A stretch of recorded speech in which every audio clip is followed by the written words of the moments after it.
Hello and welcome to another comedy interview for my blog, Arichcomiclife. My name is Richard Gill and my blog charts over 45 years of watching over 750 comedians and counting.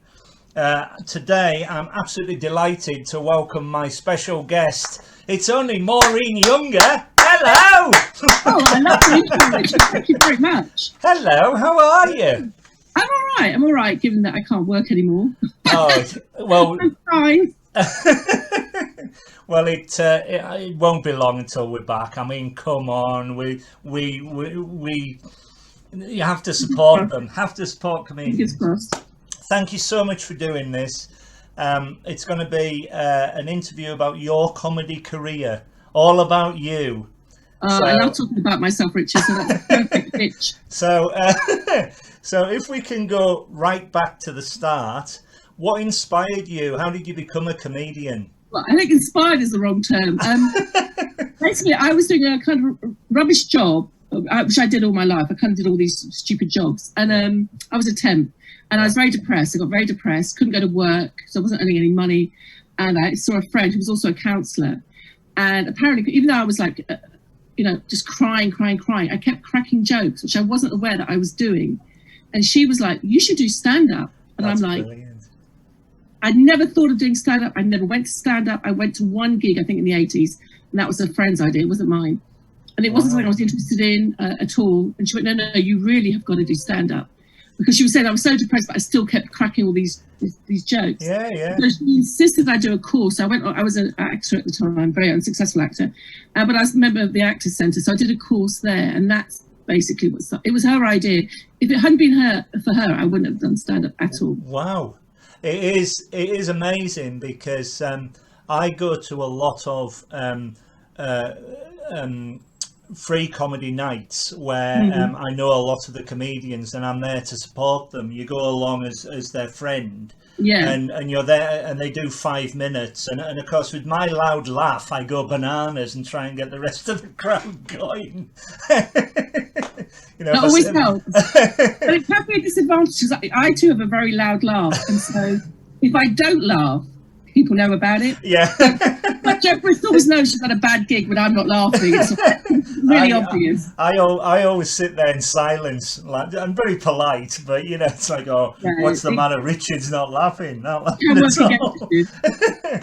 So where was this when you decided to become a comedian? Was it in London? Yeah, it was in London. It was about 2005. Right.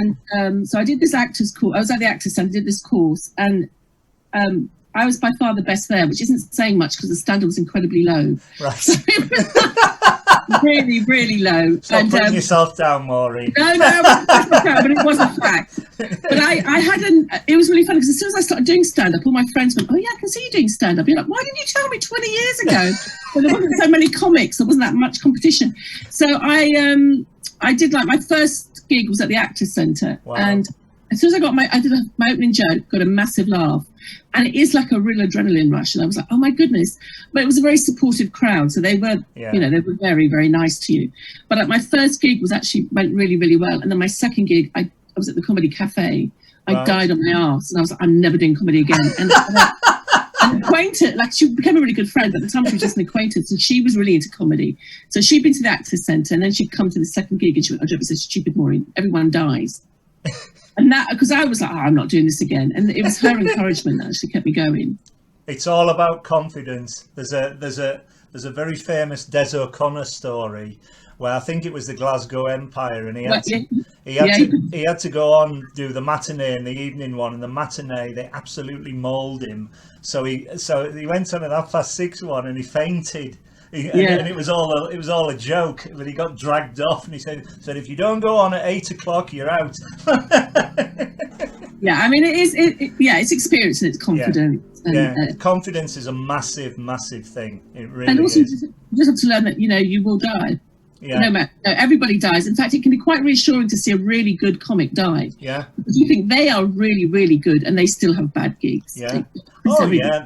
They have to make them better, I think. Yeah. They have to experience it. what do you like to talk about on stage? Me.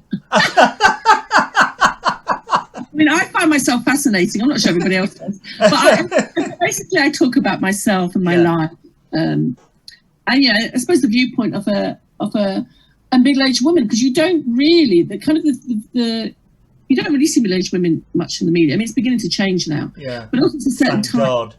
And it's a certain type, and it's like I don't recognise myself in those voices. And so what's nice is that you'll get people, and it's not necessarily people my age, it's often younger women as well, will come up because they don't hear women, like bolshy women. They don't really see it, or it's not the voice that they see reflected in the media. So I think that's quite nice, is reflecting a woman who frankly doesn't give a shit. Very much, very much. I think one of the main reasons why I think you're a wonderful comedian is your frankness. You've got this no holds barred attitude that is just hysterical on stage. But and it's weird. Like you'll get young women coming up going, "Oh my God," whatever. Like, but they don't see that voice reflected because often it's very, the type of women that I think that the gatekeepers like to see. Usually younger women and women that are often middle class, because middle class women are allowed to speak, and so it's kind of unusual to hear, but it's not. But it's out there. They want that reflected back, and you like hearing those voices. Yeah, exactly. That it's so good that you broke through into comedy and you became a comedian. Because did you ever find it any difficulty at all in breaking through? Yeah, I mean, I think when I first started, because I was of a certain age, I think it would have been a lot easier for me if I'd started if I had been, my 20s or my 30s. Right. But I think they see a middle-aged woman, and they think, she'll last a year and then she'll be off the circuit. I think there is that assumption. When I first started, it's changed quite a bit, but when I first started, it was definitely more sexist than it is now. Right. Now people are actively wanting women comedians, whereas they weren't really when I started. And also it's very ageist. And it is quite shocking when you see that, because, it's meant to be this left-wing circuit, but actually it's quite conservative. And so, you do get these attitudes. And, you can work, it can work for you. Yeah. So I do the urban comedy circuit. So they see this middle-aged white woman come on stage in a little dress and heels and fishnet type, whatever. And they're like, management's walked on stage. And it can work, but it can work in your favour.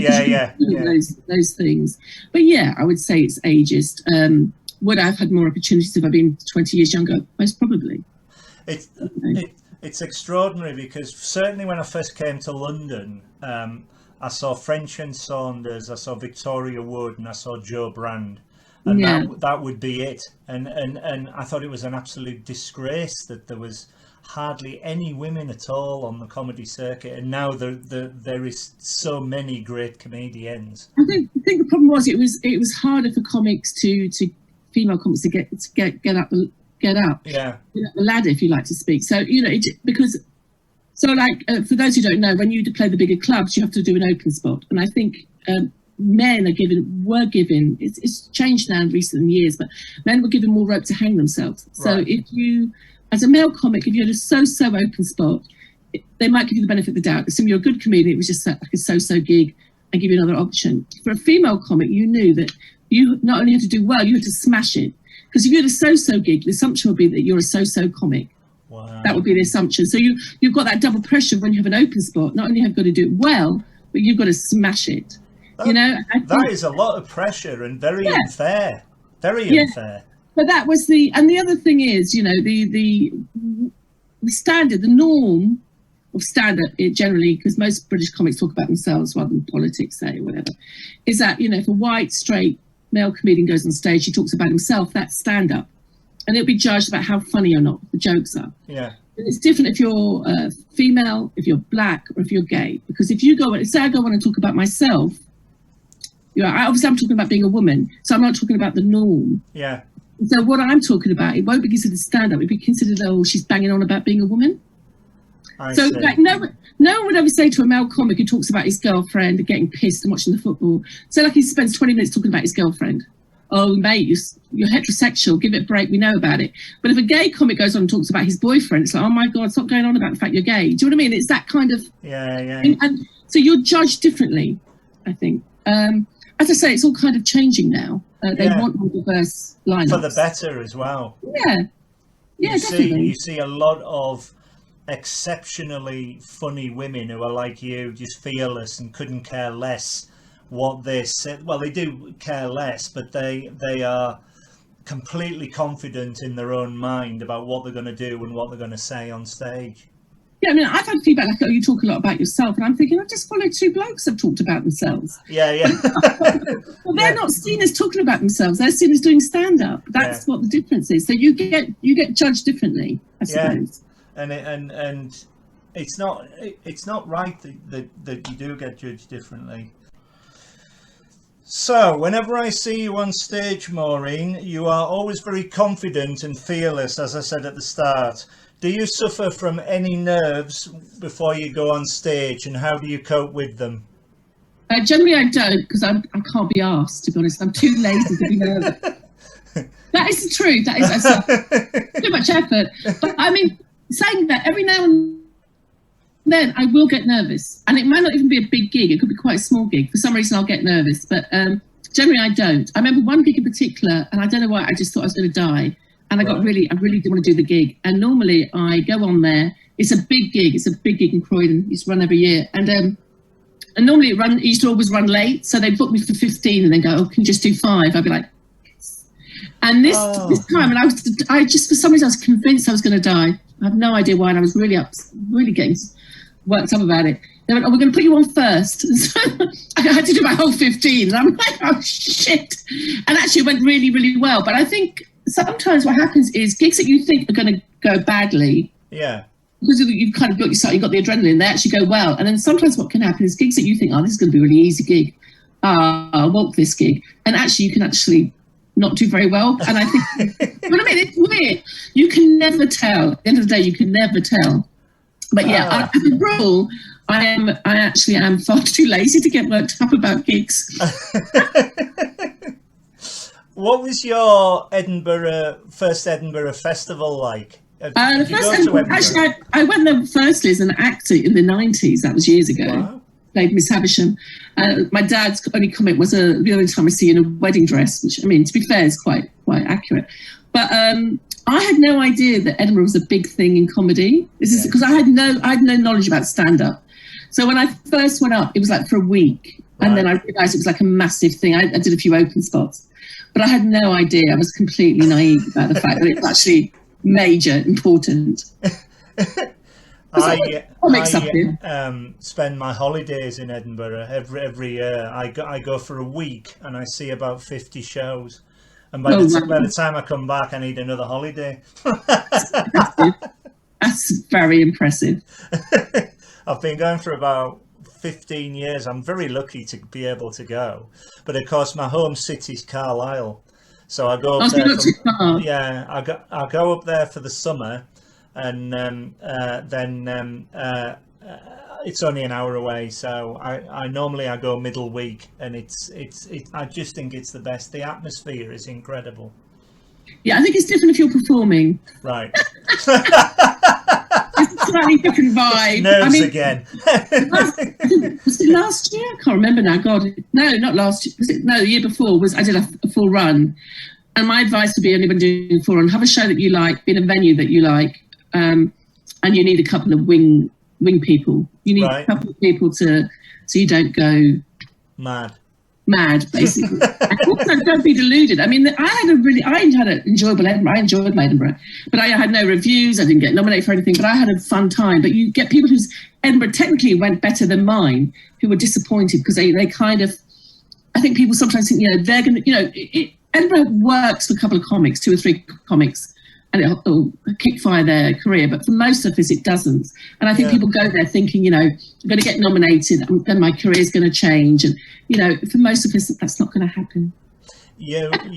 I think the reason why comedians do it is for the exposure, or acts go up there, music or theatre, wherever, it's for the exposure for the show. Yeah, and also I think it does make you a better comic. I think you got to write the stuff, and then just by dint of performing it every day. Yeah. It does help, I think. But I think if you go there thinking it's going to suddenly change your career, you might be slightly disappointed. Just a touch. Do you have a technique for dealing with difficult audiences?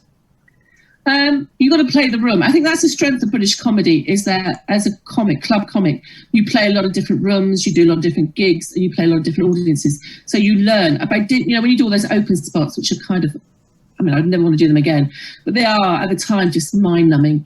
But they do teach you how to play a room. And sometimes some rooms are unplayable, that's just a fact. But, you will try and use your skills and experience, the more experienced you are, to try and do different things. So it may be that you have to banter, or you might have to just do your set and just power on through. There's no one way, because it all depends on what the problem is. Do you think audiences are different in different parts of the country? Oh God, yes. Yeah. I would say like Midlands audiences. I mean, most people love Midlands audiences. I play a lot in Birmingham. I love Brummie audiences. They're just so nice. They just are. They're just lovely audiences. And I think out of London audiences tend to be a lot nicer. Right. It's funny because I went up to Carlisle about 18 months ago. My mum sadly passed away, and I was in a bit of a low place. But I went to a comedy night at a club in Carlisle, and the headliners were the Noise Next Door. Oh yes, who were excellent. And I went in and I sat down at the back, not at the front normally, and I was really quite low, and I had a pint of beer in my hand. And they said, "Can anybody tell me anything good about Carlisle?" And somebody said Carlisle United. And then they said, "Can you tell me anything bad about Carlisle? Because we're going to do a song about it." And my friend, who I was unaware in the audience, yelled out, "Richard Gill." and they went, "Oh my God, is he here? Because he's normally in London." And I'm like, "Oh my God, hello." Thanks to be here. I ended up on stage with them. It was wonderful. They really cheered me up.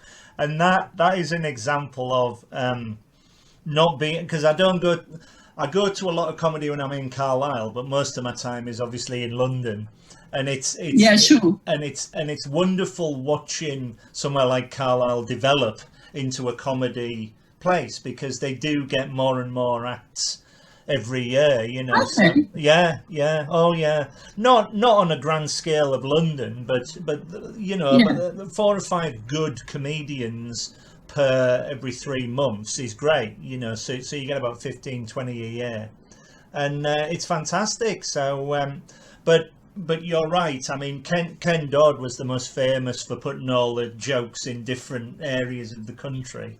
Yeah, I mean, but you do that, like, so you'll just, if you've got a thing about if you're in, I don't know, Manchester, you might slag off Liverpool. Yeah. It's that kind of thing, just remember where you are. But you do that in London, so like, I've got a joke where if I'm South London, it's North London. If it's North London, it's South London. Yeah. You get it wrong, you screw up. But I mean, yeah, that's all the time. But yeah, it's gigging in Britain, you do. I think London tends to be harder. Yeah. Just they get a lot of comedy. They've seen a lot of comedy, so it's like, I have a friend who will come along to a lot of comedy gigs with me, and if he's heard something before, he'll say to me, "I've heard this before," and I'll say, "Well, you're going to hear it again, because." They can't keep churning out new material. I know. I remember once sitting, I was at the back, and I won't have the comic's name, but there was a comic on stage, and this woman went, "I heard him say that before," and I went, "Well, wait 20 minutes, you hear me say it." Good luck. Can you tell me how you go about your writing process? Do you have a particular method? I think process is slightly exaggerated, but thanks, Richard, for thinking I might have one. You know what? I tend to steal from my life. Or I'll say things in conversation, think, "Oh yeah, I'll work it out." I mean, what I do though is, and I find that quite useful, is I work, the kind of jokes were kind of in the back of my head working away, and I will. It's really funny walking. When I'm walking, I will come up with toppers. Wow. For those who don't know, so like you've got a setup and you've got punchline. If you have a topper, it makes the joke funnier. Yeah. And there's a couple of jokes I had. They were okay jokes. They weren't brilliant. They were fine. But I have come up with toppers just while I'm walking. And then so your a mind, topper is a better joke, is it? Is that? yeah, topper just makes it a better joke. Right. Sure, people think the joke's finished, and then you come with something else. So it just makes it a routine, like a richer joke. Yeah. And it's really funny. I think it's that process of just walking, that kind of movement. Where fascinating. That'd make a great topper, and it just makes it a better joke. I've done that. Do you wake up in the middle of the night with ideas, or do you? Yes. Yeah. And then I've done that thing is I won't write it down. I think I'll remember that in the morning, and of course you don't remember it in the morning. There's so many times I'll come up with something, or I'll be in conversation, I'll say something, I think, oh yeah, that'd make a really funny joke, and then I don't write it down, and that's it. I don't remember it. So just don't do a morning. You write it down. If you have a good idea, write it down. Very true. Very true. How do you remember all your stories? Does this come from experience, or do you have a way of remembering? Well, to be honest, you have said them quite a lot. And obviously what happens is, like, you change around your sets. You might get rid of an old joke and you bring a new one in. Yeah. But, you've bedded them in, so you do remember them quite well. In fact, the danger can be sometimes with your older material is that you know it so well that you kind of do it as a tape recorder. Yeah, right. And then it's not so funny. It's hard to notice when you're doing it, but you notice it when other comics are doing it. So they'll come on stage and go, anyway, this is one joke. And because they've said it so often. Yeah. I think what often you sometimes forget are the links. So how you get from one bit to another bit. And I remember going back, something came up, so I was going to do an old joke. And then I couldn't remember how I got from A to B. I hadn't done it for so long. It's like, did I join that up to it's often remembering the link. So after I hadn't done stand-up for 6 months because of the lockdown, and then I was going off to do some car gigs, and I was going through my set and I couldn't remember all my, it was like, I've got more material than this, and I couldn't remember all my jokes. So if you don't do one joke, then sometimes you don't do them because it's kind of it can come out of sync. Yeah. And you're like, how is that? And so but if you're gigging 3 or 4 times a week, you do remember it because you're doing it all the time. You're doing it all the time. It's funny because I was once on a training course and they said to me, you're going to have to teach somebody anything. That's the point of it. Somebody will be with you. It'll be recorded. And I thought, I'll teach them the only card trick I know. And I've been doing this card trick for years and years and years. And of course, on the day I stood up and I forgot it. It didn't work. Yeah, I mean, I tell you what's really tedious is having to learn your Edinburgh show. Oh, well, that's an hour. That's an hour you're just long. like, when you have to learn that, you're like, it's the most boring thing you can do because This will be funny. It will be funny. And what you tend to do is know the first bit really, really well, and then then you get to bits where you're like, and again, it's the links. It's like, how do I get from this bit to that bit? And when the links are perhaps not as great as they should be, that's the problem, because then you're like, how? Because sometimes there can be quite tenuous links, and so learning your show is just That's great though when it goes really well. Oh yeah.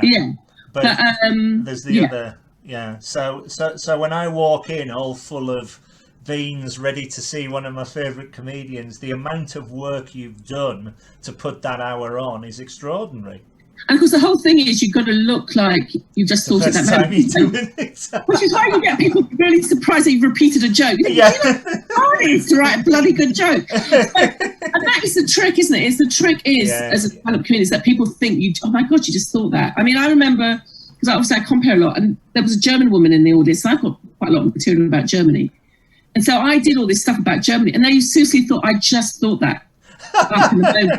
And of course, that is the trick, and you let them think that. But it's like, are you kidding me? I've got like 5 minutes of stuff. But that is the trick, isn't it? You also run and compare comedy gigs. Yep. Do you find this comparing? Do you prefer this to performing an ordinary routine? It depends. I mean, I do enjoy comparing. Yeah. The only downside is you've got to be there the whole night. Yeah.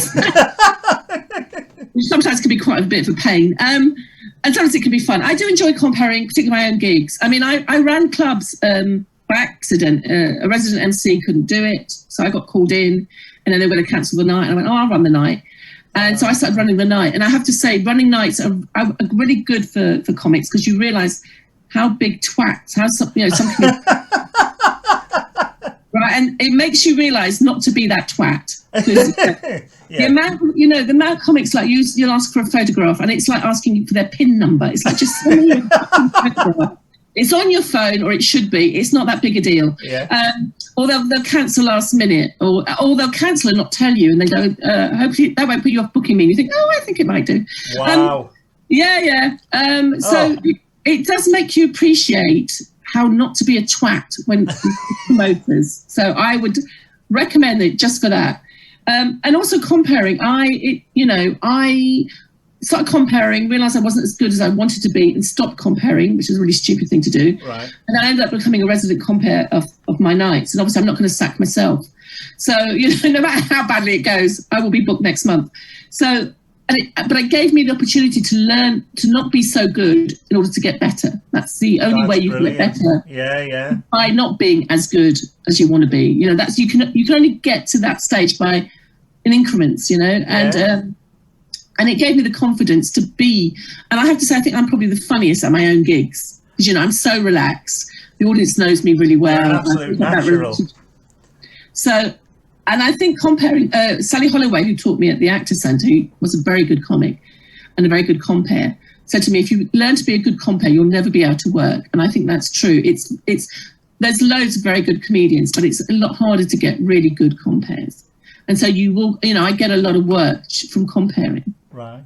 And I think, and actually a way, I think people often prefer older women as compares, because we can say things to young men that if you're bloke, there'd be a fight. You know what I mean? Because you kind of remind them of your mother, their mother, so they will take shit from you that they wouldn't take from a bloke. Yeah. And it can be a great laugh. And, you get that situation where you're comparing, and they prefer you, and you're on with really great comics, and they prefer you to really great comics because they love the banter, and you're like, no, he's a really good comic.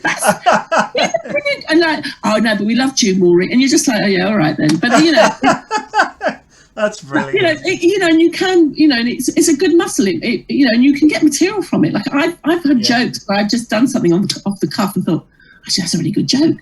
And you keep it in, and it helps you with your set. If like I did this gig in Holland, and the audience were they didn't really laugh at jokes. They were really hard work.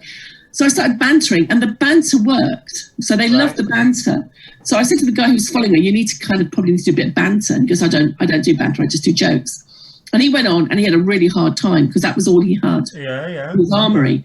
And then for the rest of the tour, they swapped me around. I was on last because of basically had such a hard time. So it's a tool that you can use and it can help you sometimes. That's brilliant. That's fascinating, because you would normally just think, you go on, you introduce, and you try and warm the audience up, but you're developing, I suppose, routines as you're going along. Like you say, that's a good joke, I'm going to use that again. And then of course the more material you have, you can, as I said, as at a gig, and this one was German, so I've got German material, so you bring that into your comparing, and they think you've just made that up, so they think you're a comedy genius, and you're like well, or you've got ad libs, which actually aren't ad libs. I've done 300 times before that year, but you do them as ad libs, and it's and I think also comedians. I mean, people don't appreciate how much work a good compare can do, right? Or how important it is, but comedians always do. So comedians will always appreciate you, even if other people don't. And as I say, it gives you more options to work. The amount of work I get as a compare. So like. Often Top Secret, if they need a compare, they'll call me in. Top Secret is one of the best gigs in the country. Yeah, it is superb. We went in October when it was socially fantastic. Fantastic. And I'm usually there at least, often sometimes, every week sometimes, because I'll need somebody last minute. Yeah. And so it's great. And then you're working with fantastic comedians, so you get to see fantastic comics. So, I think comparing is always a good skill. I mean, some people aren't natural compares, and that's fine. But it's worth giving yourself a chance. Obviously, don't be too good, because I want them. turn it down. Of course. But, I think it doesn't do any harm. I think the problem is, though, if you get to be known as a compere, then people don't want to give you sets. So there's one club that they don't really want me to do sets. I'd rather like a compere. And you're like, but sometimes I'd like to do sets. So it can work against you. And then I think danger can be sometimes, if you compare a lot, is that when you do sets, you compare too much in your sets. Right. So you've got to be wary that you don't do that, because that's a temptation. Right. Yeah, of course. You've played many international gigs, as well as UK gigs. Apart from the language, do you find any difference with them? Are audiences different, or in any way? Yeah, I mean, you don't have to be as assertive. I remember when I did my first gig in Berlin, I went on stage going, right. You need to do that. You might need to do that in London or in Britain where people have been drinking. Yeah. But, it was a German gig, so people had turned up an hour early. They were sitting at tables. Nobody was drunk. They're very patient. They're very polite. Right. So you don't need to be that. You don't have that kind of. Because sometimes in Britain you do need to kind of, take the stage and make sure that everyone knows that you're in charge here. I think gigging abroad, you need to know to speak slower. Yeah. Which can be difficult, especially for somebody like me. No.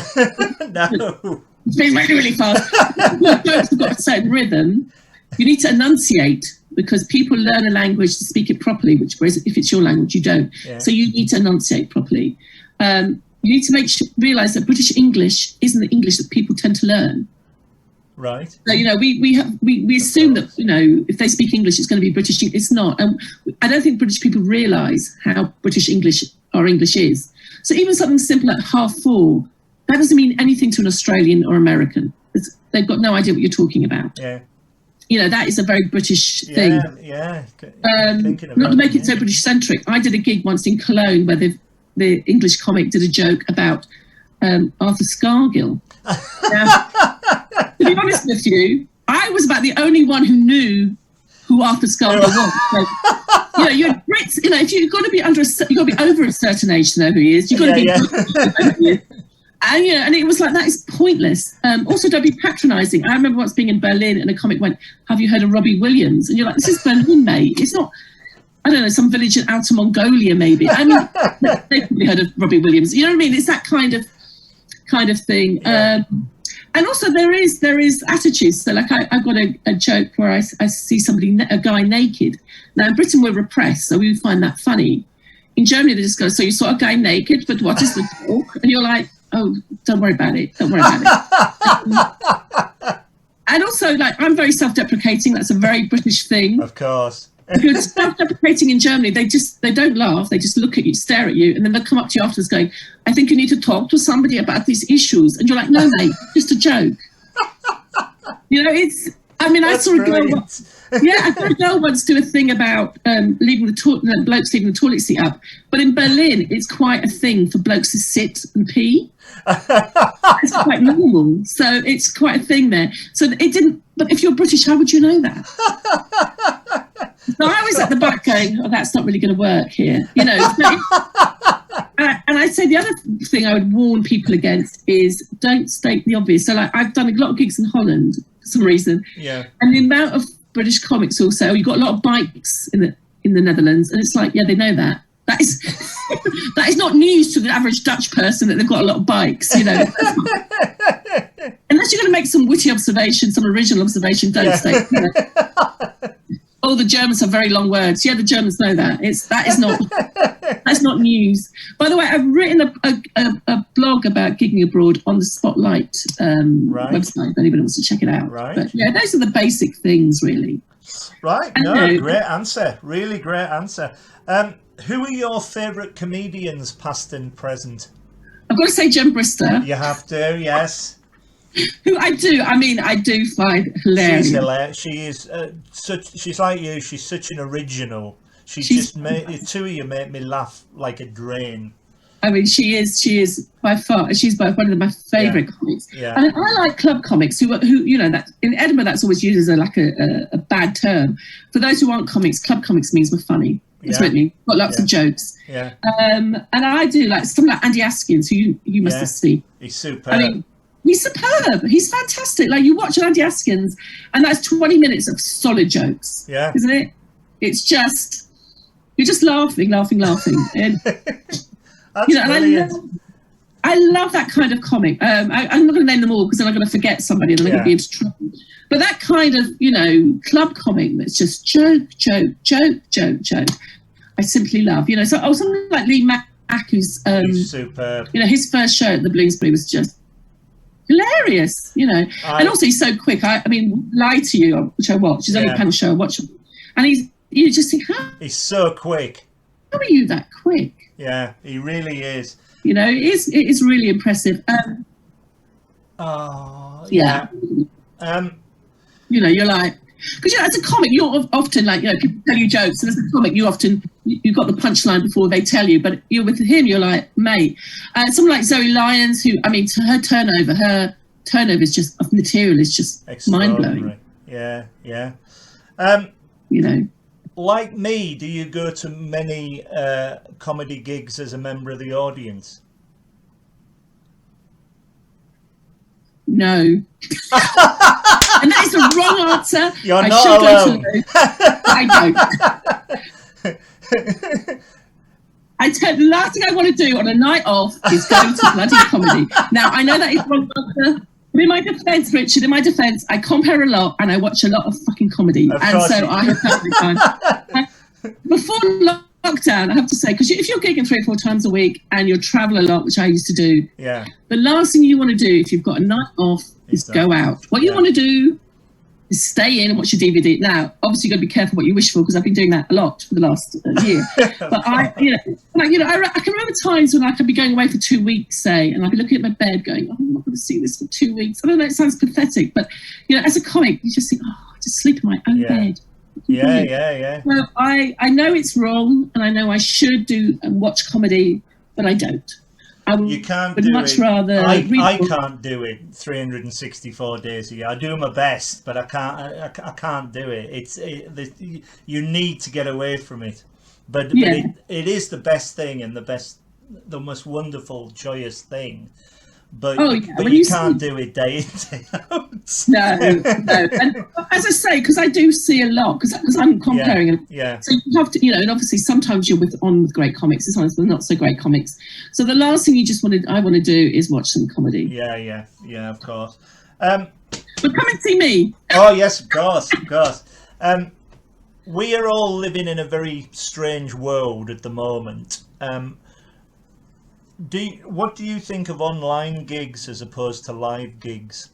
Well, obviously I've got my comedy chats on Thursday, which you've been in the audience for, which is not stand-up, it's basically comics chatting and being funny. Talking, I've been to which is really enjoyable. Online comedy isn't the same as live. I mean, that's just the way it is. Live comedy is always best. But, you know, in a situation, what else can you do?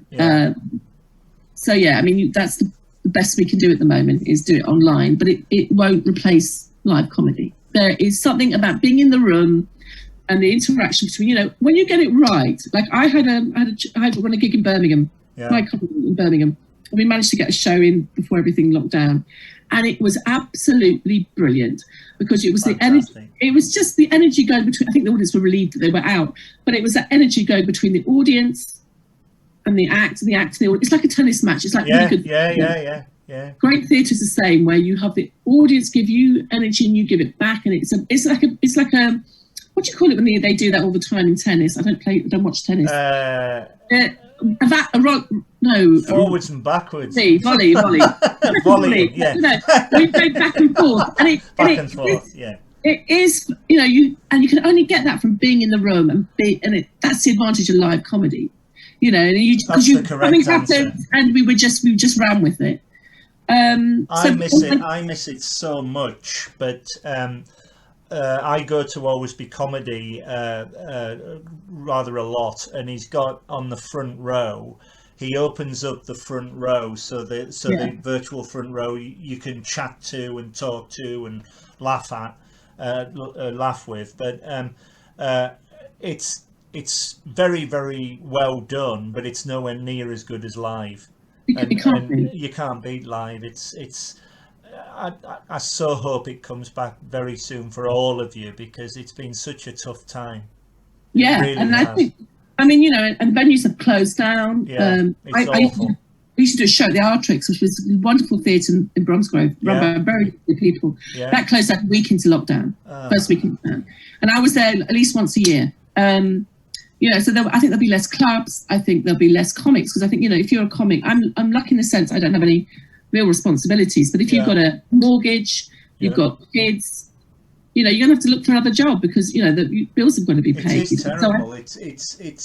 It's so unfair for all the creativity, because you know, I mean, it's just like, when is it going to come back? You know, but it will come back, because it's just what future does it have? You know. Yeah, and obviously comedy clubs. The last thing you want in comedy clubs is social distancing. Yeah. You actually want the exact opposite of that. Yeah. So, and that's the problem. Yeah. So I think there'll be less. I mean, I think that, and also I think that it's been concertina down. So when we did that brief period when we could do gigs, we had quite big names doing gigs. Yeah. And of course, you know, if you can get those, you're going to get those. And so, you know, it kind of all concertinas down. Yeah. So I think there's going to be less work, probably for less money, you know, and less opportunity, you know. But I think it's also forced people to think of doing different things. So like me, Jen Brisson, Alison, June Smith, we've got our own podcast, Women Talking Bollocks, which I don't know if we'd got that off the ground. Because, you know, as a club comic, it was quite scary, because you just saw your work disappearing. Yeah. I've spent 15 years building up so I can get work all the time, and then you just sit, disappearing. Maureen, I so feel sorry for you. Well, you know, it's me and every other club comic. And then you realise, you're like, So no, we've done that podcast, which is doing well. You know, I've done this My Comedy Chats. So you are looking at other options.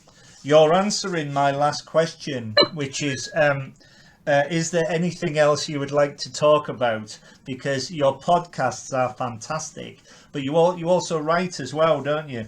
Yeah, I've got a short story collection out called The Void, which basically kind of describes my life right now. That's on Amazon, and I'm also writing I've got another collection of short stories which were meant to come out for Christmas, and then didn't. And so I'll put them out for my birthday. My birthday's at the end of January. And happy birthday! Yeah, that's not happening either, so they'll come out soon. I'm really good at being organised. I mean, you know, it's people, Maureen. I'll get them out for Christmas. I haven't actually got them out yet, but and I've written them all by September, so I don't really know what the hell I'm doing. But I've got MaureenYounger.com. I've got a blog where I write the articles on German literature, French cinema, you name it.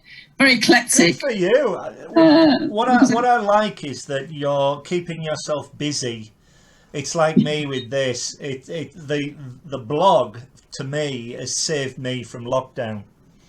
You know. Yeah, I mean, I have to say the My Comedy Chats, as we've got people who only did it like for the first few weeks, and I've been doing it since May. Yeah. And we've got regulars. I think that keeps them. It's like a check-in. We kind of know each other now. So. And when is it? It's every Thursday. It's every Thursday at 8:30, and it's free to. You just go to my website MaureenYounger.com/mycomedy, and you just sign up. And it's really good. I've been. It's really funny.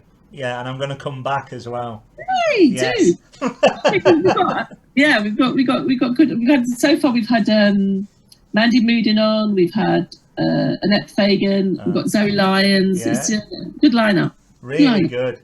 Maureen, I could talk to you all night. I really could. I've thoroughly enjoyed chatting with you. And please, please, please keep doing what you do, because you are one of the funniest female comics I've ever seen. You really are. As I say, it's the total fearlessness that it makes you very, very special. So keep doing what you're doing, and thank you so much for your time. Thank you.